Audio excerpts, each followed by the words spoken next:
20% of the population in a town is female. If there are 72,000 males, how many females are there? Now, let's assume the total population of the town is X. So 20% of the town is female. So female, we can say it is zero point 0.2x.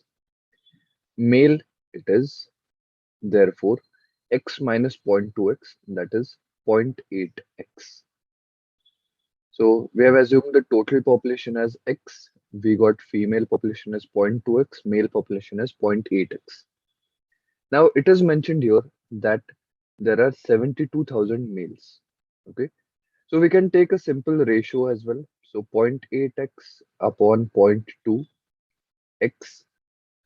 So this is the male population upon female population is equal to 72,000 upon, let's assume the female population as F. So X gets cancelled out. This becomes 4. So therefore F, that is the female population, is 72,000 upon 4, that is 18,000. So that is your answer.